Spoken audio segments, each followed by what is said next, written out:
episode 5 should just be called Holy Shit, because we started reading the outline and just went, holy shit. Doing lots of dragon strafe runs, burning most of the set. We set fire to 22 people, twice. We've been doing many burns, amputees, mutilated bodies. We had 3 motion control rigs going, spider cam.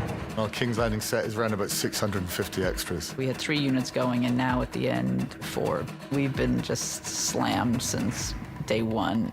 Big telescopic cranes, up to 9 cameras. It was off the scale, really, in every way. And then we saw the set and what Deb Riley and her team was building, and we just said, wow, this is amazing. King's Landing traditionally has been Dubrovnik. The thing about Dubrovnik is it's a really beautiful city, and they love it, and they don't want us to, burn it down. We've had this area out the back of the office. It's been there for, since we ever started here. It's so close and so easy, and Belfast needs a backlot. Why don't we just call this a backlot and build this set for real? There's no such thing as a set you can just walk onto and shoot when you're planning on destroying it. There was so much thought that went into every single section because it had so many requirements. While we were designing the buildings, we were designing the destruction at the same time. So for every lovely drawing of plans and elevations of the building, we had lovely plans and elevations of the buildings destroyed. It's not just a set that it stands there and people walk in and out. It goes through all these changes. We're going to see the plaza on Main Street all on fire. In order to supply all the flames, each building has its own manifold system. It gets broken up into many, many different pipes to each window or doorway or roof. It's all kind of steel and hoses and cryogenic hoses and valves and normal valves and 2-ton gas tanks, 3-ton gas tanks, 5-ton gas trucks. It makes for a heavily propane-filled set. There wasn't a lot of time up our sleeve that we could take weeks to change the set over into a destructed stage. So Tom Martin, our construction manager, came up with the genius idea of building the set in its destroyed stage first and then cladding it so that it was perfect to begin with. No crew member that wasn't there during the build process had any idea that the destroyed version was sitting underneath waiting to be revealed. I took a little video for myself on my phone of the back streets, not even the main drag, the lanes, the offshoots, and the aged doors with tear stains of rust running down them. It absolutely looks like it's been there for hundreds and hundreds of years. So there's loads of details. There's cornices and pillars and friezes, corbels all over the set. There's been a lot of scenic sculpture. We did a quite large relief plaque with the letter D quite prominent, both Dan and David. So we had 2 of them, obviously. From a set deck perspective, Deb wanted an authentic sort of place, so the shop fronts, in the colour palette, all the doors, all the studs, all that sort of detail. We wanted as real as possible. It's shocking when you go behind one of these doors and you see scaffolding, because you really think you're in these places. Nicola and I said the other day, we'll never be on anything that is this vast ever again. They've built Croatia, and not like a street, they've built like 17 streets and alleys. It has its drawbacks because it's right in the middle of the city. The King's Landing set was sprawling within Belfast within view of a number of raised buildings. We had an unprecedented number of drones, paparazzi attention, people just following the show around and trying to get a sneak peek. What we didn't want them to see was get the view looking down the King's Landing street. So we stuck up a 5-high container wall, and that problem died down pretty quick after that. One of the great things about going to Dubrovnik was there was a reality there that it was impossible to recapture with a set. And this year, Deb recaptured that reality with the set. It felt like you were wandering through Dubrovnik, but we were in Belfast. We were in a parking lot across from the Harlan and Wolff cranes. It was just, her crowning achievement. Charlie, take 3 email. 3, 2, 1, action. There's something you need to know. Someone's betrayed me. Yes. We enter into 5 with a broken Danny.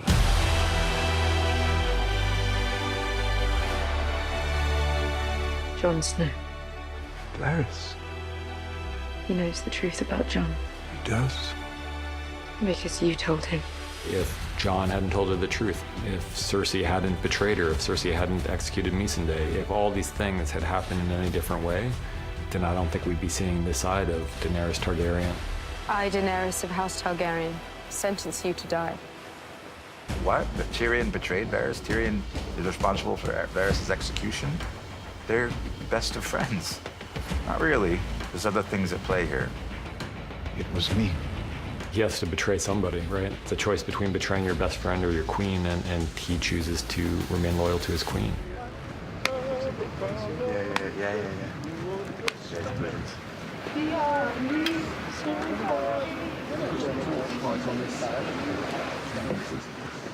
Boom, just chilling with the harmony, mate. That was very nice. That was good. They were the harmonizers. Okay, here we go, guys. Shooting. Sea marker. Action! It was scripted that he puts his hand up to touch Varys. What Koolis did that I really, really liked is his reaction, which was shock. He did that this one time, and I said to him, why did you do that? He said, well, he's never been touched before. And it was cool, and it was just suddenly like, wow, okay, it made lots of sense. It was like suddenly he was being touched, and this is not a man who's ever been touched. Well, it was one of the first scenes we shot. We got to a certain point, and then it started raining, and it started pouring, and then basically the only time I've ever been on Thrones where we got shut down because it was torrential rain. And then we went back and we reshot the wides of that scene, and then we realized that we owed all the parts from one side where you have the dragon behind you. So basically, it was shot over 7 months, and each time, poor Koolis had to kind of show up again. Varys had to just stand there going, okay, I guess I'm dying again. Dracarys. We thought it was important in the Siege of King's Landing that the good guys not be good guys anymore, and that the lines between good and bad and right and wrong get erased. We mirrored a lot of the Battle of the Bastards shots, but instead of having the Boltons be the invading army, we had the Allied troops. There's a shot that pulls up behind Jon and reveals the Bolton army for the first time in Battle of the Bastards. We did the same thing, but from behind the leader of the mercenary group. What we need to understand as an audience is that these people have come here for blood.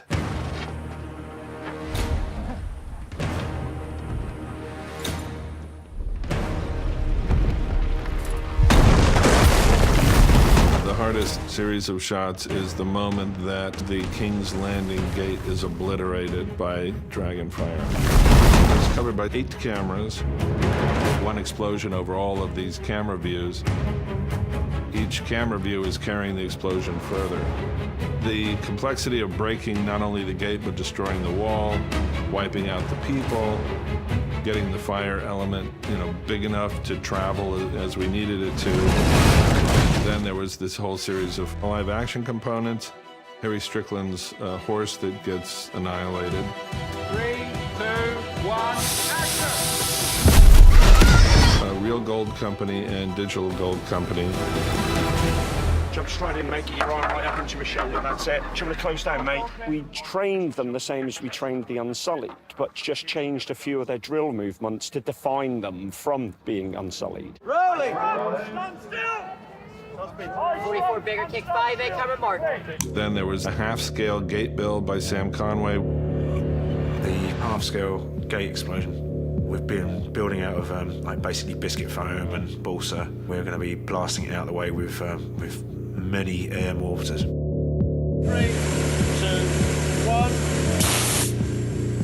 1. So basically, what the idea is to achieve a 60-foot explosion coming out of the centre of the gate, and also some flame bangs too. It was a lot of planning for production and a lot of work for Sam, and now it's a lot of work for us.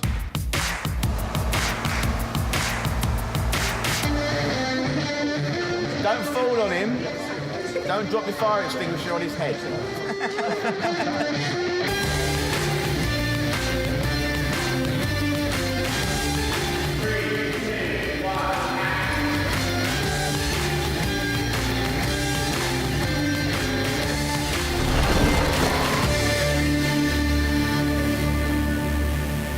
as the dragons have gotten bigger, they've been lighting more and more people on fire. And I believe this year, one of the things that Rowley brought to the table was the most people that have ever been burned on screen for a production.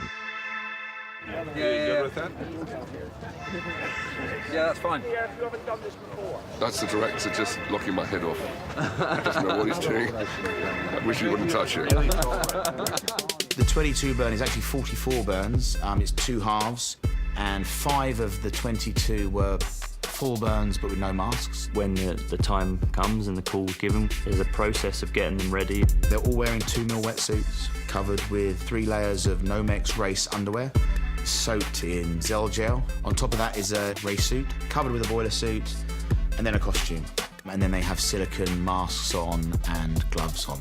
What we essentially did was we lit the 5 guys manually, and then we detonated 17 Tamars, which are basically gas camping canisters inside metal cages, and they create a 15-foot fireball.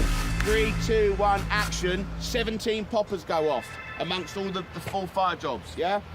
Then 3, 2, 1, action. Everybody reacts forward. The full burns go on the A of action. The partials go on shun. These guys go after I've finished saying the word action. Okay, so we get a tiny ripple effect. We'll do a rehearsal. When he first lit me up, my trousers are quite baggy, so they've spritzed me with IPA, so there's some fumes in there. I remember bending over, and they lit me, and it just went.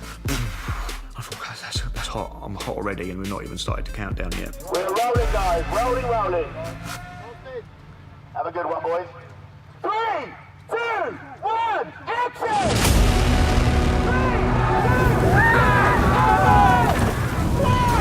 We had up to 9 cameras covering that scene. It's an extraordinary sensation as well, filming it. You know it's fiction, but to see that many men on fire, I found quite distressing at times. I remember the smell. It's horrifying.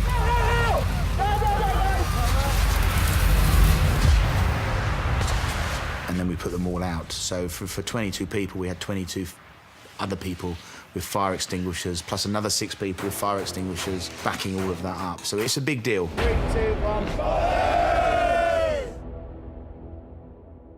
We have our initial destruction, which is the dragon comes in, blows shit up, says very clearly, this isn't going to end well for you. In come the Allied forces, and they take out the Lannisters. And the audience go, yeah. Once the Lannisters surrender and the gates have been blown open and the Golden Company has been dispersed, the battle's over. And Jon feels like that's quite clear. They did it. They did the impossible. This is a bloodless coup. It's out of Cersei's hands. You cut to Cersei, you see her. You cut to Tyrion, realizing this is an opportunity. This is the moment where the bells can ring and we can call all this off. And then you go to Dany. She feels empty. It wasn't what she thought it was. It's not enough. Every single thing that's led her to this point, and there she is, alone. We've all got this part of us, that part that goes, I'm gonna put that chocolate cake down and I'm gonna walk away. We come up against those moral conundrums all the time. I'm not saying chocolate cake is a moral conundrum. Eat as much fucking cake as you want, but those things that you wrestle with in yourself. She knows she has won this war. It's in that moment when she makes the decision to make this personal. It's one of my favorite Emilia performance moments because it took place on the back of like a giant green dragon buck without a real thing anywhere in sight. Emilia's really nice and she cares. She's a whole bunch of things that Dany isn't. So reaching this part of Dany was a tough call for her.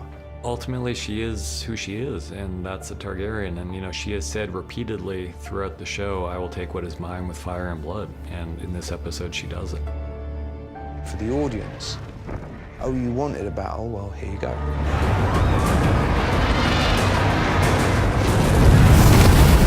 Drogon's fire blasting does a lot of damage. I mean, he's not Godzilla, but we're heading that direction. Cameras rolling, effects are hot. We're set on 3, 2, 1, fire. We create a lot of interactive light for Dragonfire. So that can either be a series of large flame bars, or it can be a pyrotechnic charge that will light up. And of course, then what happens is we go back to the studio and then we do it with the VFX Moco cameras. We had the big flamethrower on the spider cam on stage that was shooting, 40 feet of fire.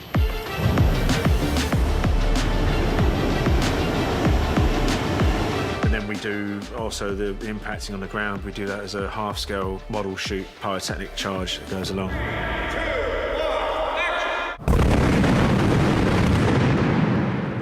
And all these things get tied in together, so you'll see the dragonfire chasing those flames, and then where the dragonfire lands, you'll see all the pyrotechnic charges going off.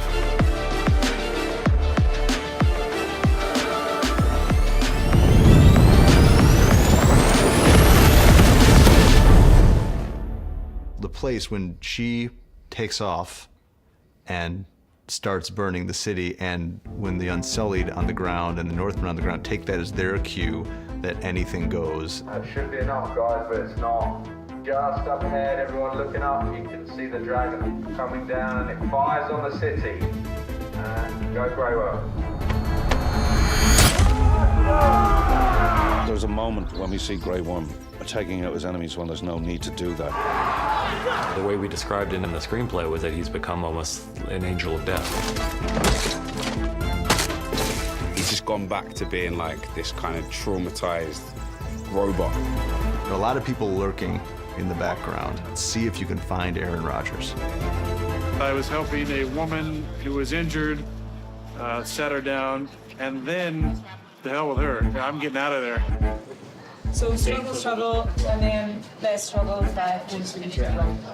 Guys, the beheading came from the idea to take the audience to a place where they felt that they shared the bloodlust of the Stark, so they wanted to see these people get creamed, and then to give them what they wanted and show them with no mercy the horrors of war.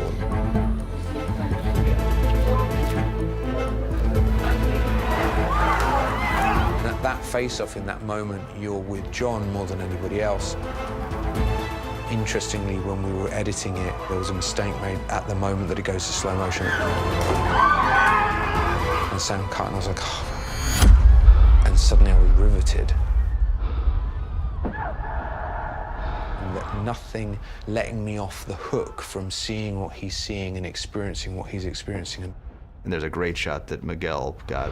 You just have the Lannister soldier who's guiding the civilians of King's Landing to safety. And the good guy in this shot is a guy in bad guy armor. And the bad guys in this shot are the ones who are doing all of these horrific things. If 3 was the final battle between good and evil, 5 is what have we become? It's all got a bit bleak, hasn't it? It's quite bleak. This season's really bleak. If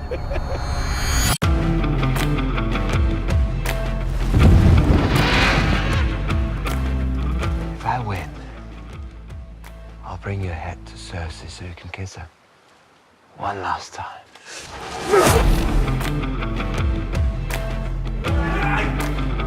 Finally, after 15 years of being colleagues, I've given 2 days to kick his ass. The time for gentlemanlike fights are over. The idea was it was a slugfest. It's gonna be very funny for Denmark because 2 of their actors are gonna fight it off. The Dane Bowl. It's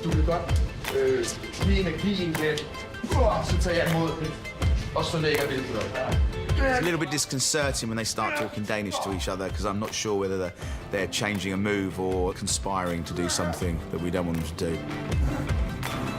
Where we did it was a very unfriendly environment, which was big rocks and stones and a tide. This very small cove where the tide came in and out, and it was wet and sandy. Those guys being soaking wet and having sand everywhere. They're probably still finding sand in the bath now. 3, 2, 1, action! Euron is a psychopath. A normal person would not swim to shore just so he could murder one other person. He wants to know what new things are like. As he says with Cersei, life can be boring. The ultimate new, interesting experience he's never had before is death, and I think he's strangely excited about having that experience as well, and he dies with a smile on his face. That was the first thing I asked Dan and David is, am I dead? And they go like, no, maybe a little. But I go like, no, I don't think so. It struck us that it would be apocalyptically beautiful to see them fighting on the stairway to nowhere with the sky in the background and the dragon flying by and the flames everywhere, and it's just pretty epic, and that's what we wanted. Hello, big brother. One more on this time, guys. We shot this thing for days and days and days, and it was so hard to shoot, and it was a massive set. There was 72 steps. The really important thing for me in designing the staircase was that it felt grand. We've always seen these computer-generated illustrations of King's Landing, and there is a big tower down the side of the big keep. The problem with a staircase is it will want to go up. So I think the first time in our kind of history of building things here, we've actually hit the grid of the stages. There's a lot of crew, and it's just the one staircase, so trying to get cameras into positions right up against the staircase, it's been quite difficult. At the same time, the building is being ruined by the dragon fire, so there's crumbling walls everywhere. Special effects will be dropping rocks and sand and debris. So there's all these kind of interesting challenges, as well as running in and fighting and falling down the stairs.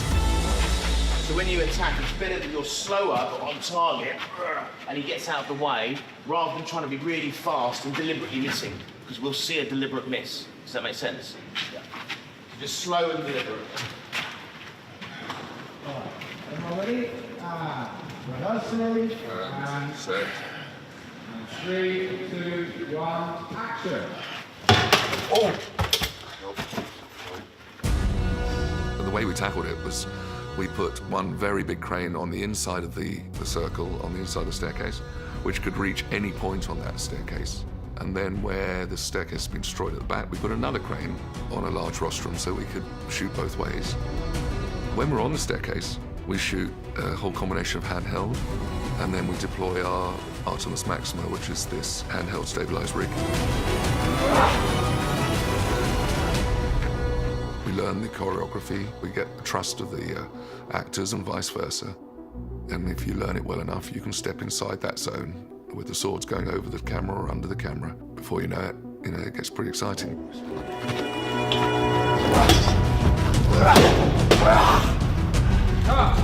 know, that fight was brutal. It's brutal to watch, but it's brutal to shoot as well, because for Hafthor, he's wearing so many prosthetics. Hafthor had to wake up at midnight to get ready for an 8 a.m. call. 7.5 hours of makeup, and then he had to do a 10-hour day. They were hard. They were hard work. When we read the scripts, we realised that there's this big reveal. And another step. Fuck it, just pull it off. So the last time we'd really seen Mountain from the hands of our work was season 4. He was lying on the slab, and he had this whole rotted, kind of ulcerated area on the side of his torso. So that was really the only springboard we had to the design. They kept referring to him as Franken Mountain. And we just came up with this kind of putrid, almost porcelain-looking... It was this Frankensteinian-looking figure. Hafthor won World's Strongest Man this year. We got him really late because of that as well. So we basically used his strength to throw Rory's character around, and he had a really big day where literally he spent the whole day being thrown into walls. This isn't a trained stuntman. This is a guy that smashes stuff up. And 3, 2, 1, smack him against the wall. Cut. Rory was like, I mean, sometimes we thought he was dying on the stairs in between takes, literally. Everyone okay? For a big man, you're very gentle.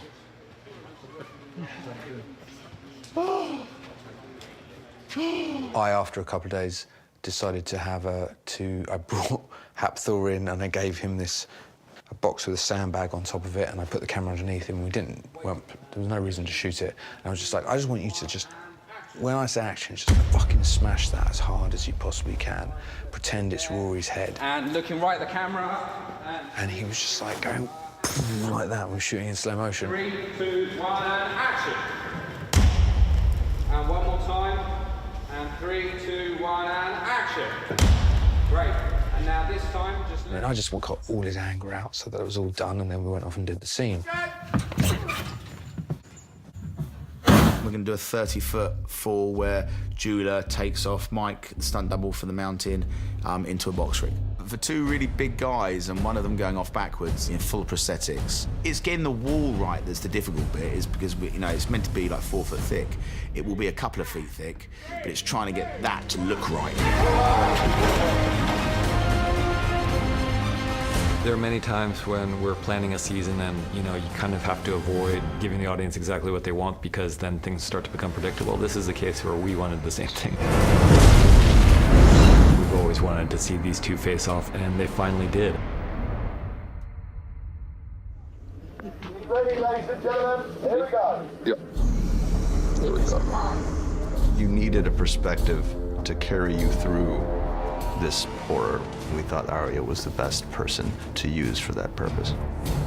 I got a call from Miguel. Basically, I can't tell you anything, but you know what we did in Bob? I was like, yeah. He was like, we're going to do that, but with you. And I was like, okay. It was meant to be ultimately come across as a 7.5-minute non-stop shot where you follow her on the run.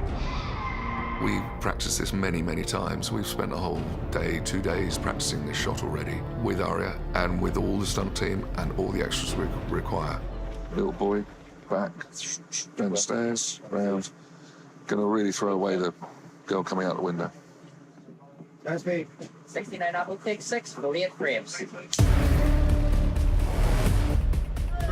2, 1, action! From a camera perspective, it took us an hour to figure out how we're gonna move the camera. It's all the other stuff that goes on in the background, and we've got a great special effects crew who, put in smoke and flame bars and lots of extras.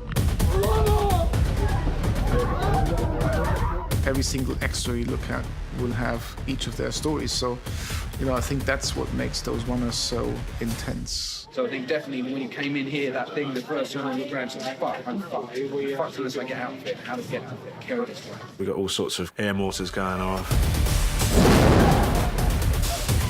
And she gets picked up by the crowd. And she is just cannon fodder because Danny is bombing the city. I've decided on this journey to a new life, and I might not even make it out of the gates. We want the audience to think that she's dead for like a second, but audiences are too smart for that.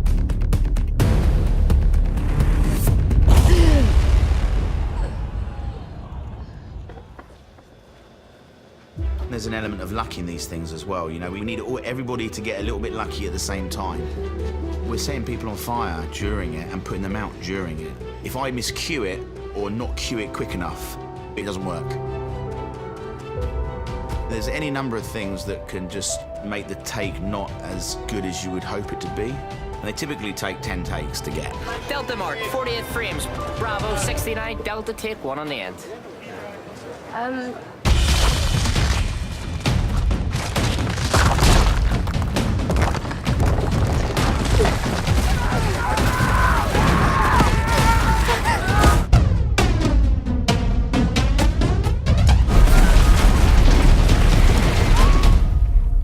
The journey that Aria's taking, heavily inspired by the firebombing of Dresden, because what it needs to look like is the firebombing of King's Landing.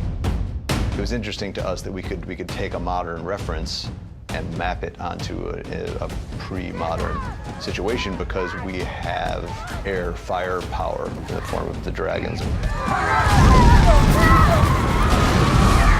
If you see some of the photographs, they're terrifying photographs of not just the level of destruction, but there's people walking to work the next day with decapitated heads lying on the ground. It's a terrifying, terrifying thing. She's seen some awful things, but this is like mass destruction, and it's pretty sickening even for the strongest of people. We've been doing many full body burns, some with negative space, some crushed, sort of mutilated bodies, extras which are amputees, and we've created severed limbs. So we've had a team of about 5-6 people on a day-to-day basis. And on some days, Miguel will say, right, I need these guys to have some head injuries, this guy's got his throat slashed, this guy's going to be really badly burnt. So suddenly our guys just pile in, and we've just got this big jigsaw puzzle of pieces that we've got in our arsenal, and fortunately it seems to have worked out. Now I've got one of my girls walking along and she's got a handful of intestines, and we've got amputees, bless them. And then you make the ends of the limbs that they have look horrible, and then you make trails of blood where they meant to have thing, and they're screaming horribly. But when they cut, someone's walking around with a box of ice lollies and going, do you want an ice lolly? And it's like, no, I'm all right. What we do for a living is a bit surreal at times, you know.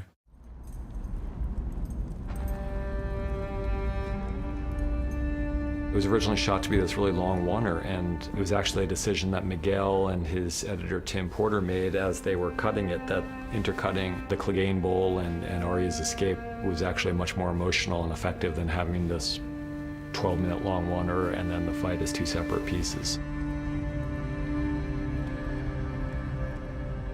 All she's left with is the sound of burning people and the smell of burning flesh. And she sees a white horse because it's symbolic and beautiful.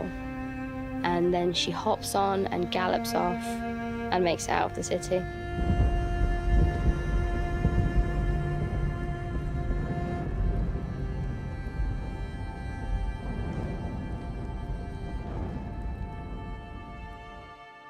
'68 Echo, take 1.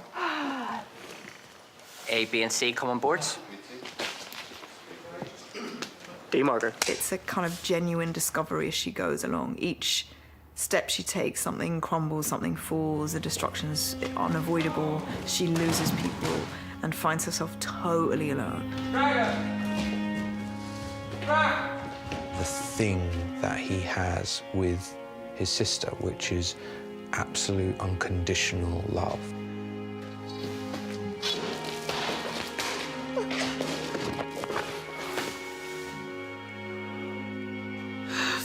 He came back for me. He goes back to her even though he knows that she's going to die. He goes back to her even though he knows that she'll never surrender. He goes back to her just to be there for her. He almost goes back to her, I would say, to prove that he was never going to leave.